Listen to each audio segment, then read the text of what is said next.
आम आदमी पार्टी हरियाणा के प्रदेश अध्यक्ष डॉक्टर सुशील गुप्ता बोले, आज अपराध की राजधानी बना हरियाणा, पूरे हरियाणा के अंदर अलग अलग गैंग सक्रिय। सुशील गुप्ता बोले, कानून राज खत्म कर हरियाणा में जंगल राज भाजपा सरकार ने बनाया। सुशील गुप्ता बोले कि हरियाणा में इतने अपराध बढ़ गए हैं, सरकार बिल्कुल मस्त है, चाहे किसी को गोली लगे, चाहे किसी का अपहरण हो, लेकिन नायब सैनी की सरकार कुंभकर्ण की नींद सो रही। उन्होंने कहा, हरियाणा सरकार को 1 वर्ष पूरा होने जा रहा है और हरियाणा के 22 जिलों में से 20 जिले बाढ़ की चपेट में आए, लेकिन इस सरकार ने हरियाणा को बाढ़ राज्य घोषित नहीं किया। लोगों की फसलें तबाह हो गई। पड़ोसी राज्य पंजाब ने 20,000 रुपये प्रति एकड़ के मुआवजे की घोषणा करी, लेकिन हरियाणा सरकार ने नहीं करी। सरकार ने एग्रीगेटर बनाकर जमीन खरीदने का धंधा किया शुरू। उन्होंने कहा, सरकारी निकायों और सरकार के लिए भाजपा के लोग जमीन ले रहे हैं और बीच में उनके दलाल भरपूर कमीशन खा रहे हैं। आया हूँ, अभी शाहबाद होके आ रहा हूँ। हालात बाढ़ ने ऐसे कर दिया कि किसान परेशान है, कहाँ जाए क्या करे। इस साल की फसल तो तबाह होगी और अगले साल की बुएगी नहीं। खेतों में रेत चढ़ गया है, मलबा चढ़ गया है, मलबी नदी नहर टूट गई है, मारकंडा से टूटा गया है। बहुत से गांव के लोग हरियाणा के अंदर कम से कम 22 जिलों में से 20 जिलों में कहीं ना कहीं लोग बाढ़ से प्रभावित हुए हैं। नहरें टूट गई हैं, नदियाँ टूट गई हैं। ना सरकार उनको पुख्ता इंतजाम कर पाई, ना ही पानी का निकासी का सरकार ने कोई इंतजाम किया, और ना ही पंजाब की तर्ज पे 20,000 रुपये प्रति एकड़ मुआवजा दिया। हरियाणा के लोग परेशान हैं, क्या करें और कहाँ जाएं।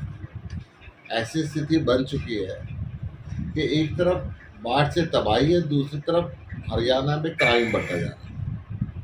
अमित शाह जी क्राइम कानून को लेके हरियाणा पहुंच रहे हैं, कुरुक्षेत्र पहुंच रहे हैं, परंतु हरियाणा में कौन सा बदमाश गिरोह सक्रिय नहीं है।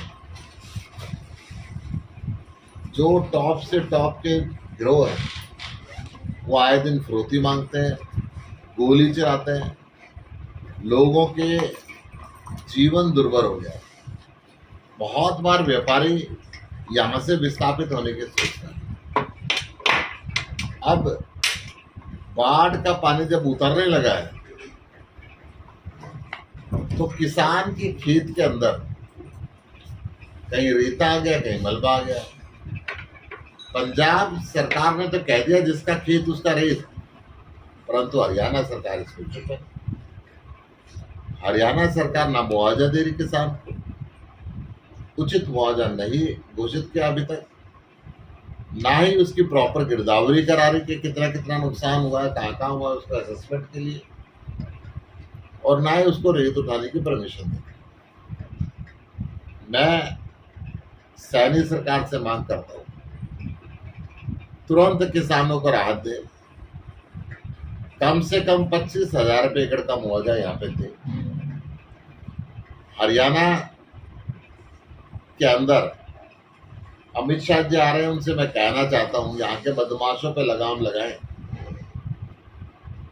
हरियाणा में प्रतिदिन मर्डर, गोली मारना, चैन स्नैचिंग, बलात्कार जैसी घटनाएं खुलेआम हो रही, परंतु हरियाणा सरकार की कान से जू नहीं देखी।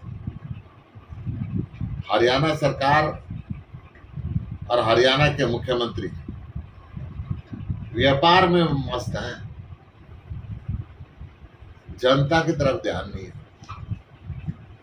आज हरियाणा के अंदर सारी सड़कें टूट चुकी है और ये खुद सरकार भी जानती है। मैं कुरुक्षेत्र की बात करूं कि केंद्रीय गृह मंत्री के आने के उपलक्ष्य में पैच वर्क तो जरूर किया जा रहा है, परंतु जो सड़कों के हालात है,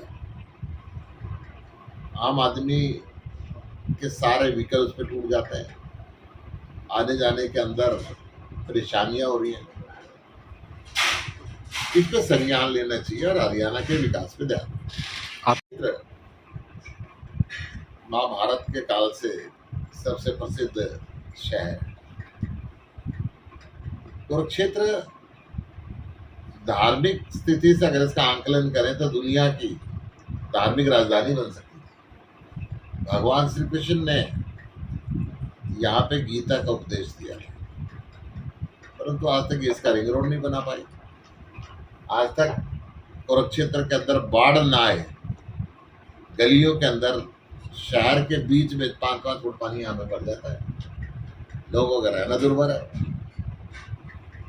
विकास के नाम पे पैसे इनकी जेब में जाते हैं और लोग भुगतते रहते हैं।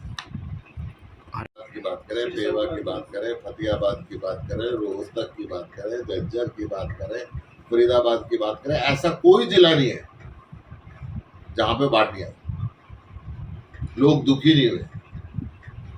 परंतु हरियाणा सरकार लोगों से कोई लेना देना नहीं करती। पिछले एक सीरीज में हमने दिखाया था कि इनके स्कूलों की हालत क्या थी। अभी आम आदमी पार्टी इनके हॉस्पिटलों की हालत दिखाएगी। क्यों दिखाना पड़ रहा है हमें कि बाढ़ के बाद अब बीमारियां फैलने का सिस्टम शुरू हो गया, परंतु इनकी तरफ से हॉस्पिटलों का इंतजाम नहीं किया गया। ये जो स्थिति है बद से बदतर होती है। हरियाणा में धान की और बाजरे की सरकारी खरीदी फसल आने से पहले तबाह हो गई है और जो आ रही है उसको सरकार खरीद नहीं रही। जाती जाती बरसात फसल का नुकसान करती जा रही है और हरियाणा की सारी मंडियों में यही हालत है। आज मुर्शिदाबाद गया था, मंडी के अंदर फसल भरी हुई है परंतु सरकार की खरीद जाए। गुप्ता जी, पंजाब सरकार किसान फ्रेंडली है।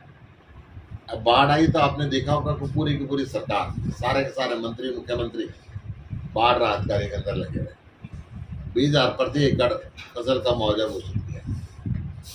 केंद्र सरकार से मांग की, केंद्र सरकार ने पैसे नहीं दिए उनके हिस्से के, परंतु हरियाणा सरकार ने ना तो केंद्र सरकार से मांग की, ना ही खुद बाढ़ राहत कार्य के अंदर जुड़े, ना ही किसानों को उचित मुआवजा दिया, ना ही मंडी में खरीद का इंतजाम कर रही। और ये इस साल नहीं है, खट्टर साहब के समय से जमाना चल रहा है। जब भी फसल आती थी किसान परेशान होता था, हर साल परेशान होता था और अब भी वही है, लगातार परेशानी है। क्यों समय पे खरीदारी नहीं करते हैं? क्योंकि इनको किसानों से दुश्मनी है, क्योंकि किसानों ने एमएसपी की मांग कर दी थी, क्योंकि किसानों ने आंदोलन कर दिया था और उस आंदोलन के अंदर देश के प्रधानमंत्री को झुकना पड़ा था, अपने 3 काले कानून वापस लेने पड़े थे और वो सारा काम हरियाणा के अंदर हुआ। किसान तो पूरे देश के थे, परंतु केंद्र सरकार को और हरियाणा सरकार किसानों से ना। सीएम साहब देखिए, आप लाडवा की बात करें, आप जींद की बात करें, आप झज्जर की बात करें, आप रोहतक की बात करें, जहां की भी बात करें, खुलेआम फिरौती मांगी जा रही है। हरियाणा के अंदर सारे के सारे बड़े से बड़े गैंगस्टर यहाँ पर मौजूद हैं। लोगों के खुलेआम गोली चलाई जाती है, गोली चला के व्यापारियों से पैसे मांगे जाते हैं और सरकार को सब मालूम है कौन सा बदमाश क्या फिरौती मांग रहा है, परंतु आज तक किसी को गिरफ्तार नहीं।